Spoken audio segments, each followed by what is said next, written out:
ക്രിസ്തുവിൻ്റെ സമാധാനം നിങ്ങളോടുകൂടെ ഉണ്ടായിരിക്കട്ടെ. വചനകിരണത്തിലേക്ക് ഏവർക്കും സ്വാഗതം. ജീവിതത്തിൽ പരിണാമത്തിൻ്റെ കഥ പറയാൻ ചിത്രശലഭത്തേക്കാൾ അവകാശം മറ്റൊരു ജീവിക്കുണ്ടോ എന്ന് സംശയമാണ്. തളിരിലകളിലോ ചെടികളുടെ തണ്ടിന്മേലോ ഒക്കെ മുട്ടയായി നിക്ഷേപിക്കപ്പെടുന്ന അവ പിന്നീട് മുട്ട വിരിഞ്ഞ് പുഴുവായി മാറുന്നു.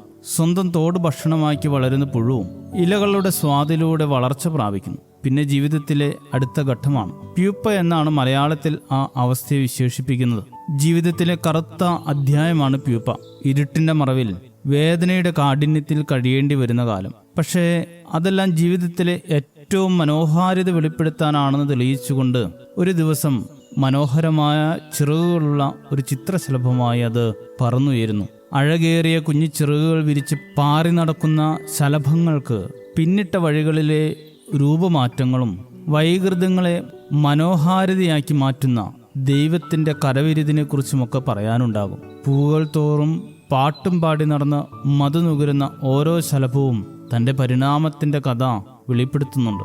ഒന്നോർത്താൽ എല്ലാവരുടെയും ജീവിതത്തിനും ഒരു പരിണാമ കഥ കണ്ടെത്തേണ്ടിയിരിക്കുന്നു. പുഴുവായി മാത്രം തുടരാൻ വിധിക്കപ്പെട്ടവരല്ല ആരും. പരിമിതികളിലും വൈകൃതങ്ങളിലും വീഴ്ചകളിലും തുടരാൻ നിയോഗിക്കപ്പെട്ടവരുമല്ല നാം ആരും. മറിച്ച് മനോഹരമായ ചിറകുകൾ ധരിച്ച് മറ്റുള്ളവരുടെ ജീവിതത്തിൽ സന്തോഷം പങ്കുവയ്ക്കുന്നവരാകേണ്ടിയിരിക്കുന്നു. മധുരം പകരേണ്ടവരായിരിക്കുന്നു.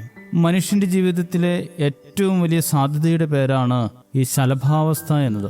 ഇരുട്ടിന്റെയും തടവറയുടെയും അവസ്ഥയിൽ നിന്ന് പുറത്തു വരാൻ ഒരാൾക്ക് കിട്ടുന്ന അവസരമാണ് ശലഭാവസ്ഥ.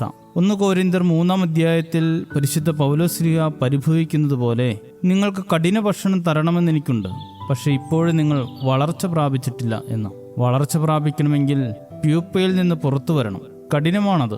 സ്വയം ശക്തി കണ്ടെത്തണം, കരുത്താർജിക്കണം, വിശുദ്ധീകരണം പ്രാപിക്കണം, അനാവശ്യമായവയെല്ലാം ഉപേക്ഷിക്കണം. ഇങ്ങനെ കഠിനമായ പ്രവൃത്തികളിലൂടെയാണ് മനോഹരമായ ശലഭാവസ്ഥയിലേക്ക് എത്താൻ സാധിക്കുകയുള്ളൂ. ഒടുവിലായി നമുക്ക് ലഭിച്ച ചുരുങ്ങിയ ജീവിതത്തെക്കുറിച്ച് ചോദിക്കുമ്പോൾ പറയാൻ യാതൊരു പരിണാമവുമില്ലെങ്കിൽ ശൂന്യമായി പോയി നമ്മുടെ ജീവിതമെന്ന് സമ്മതിക്കേണ്ടി വരില്ലേ?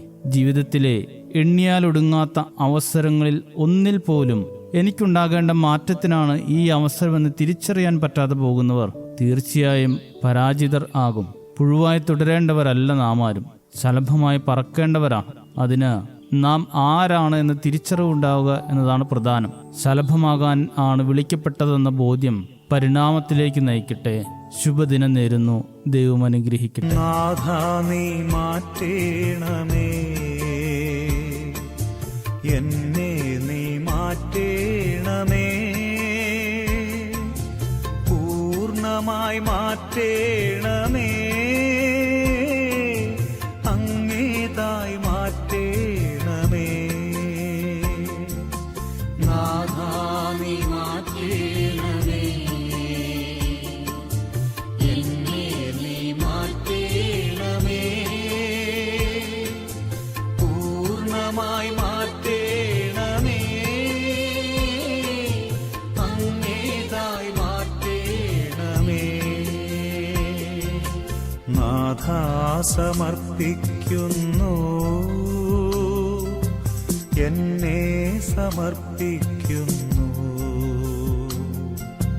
പൂർണ്ണമായി അർപ്പിക്കുന്നു,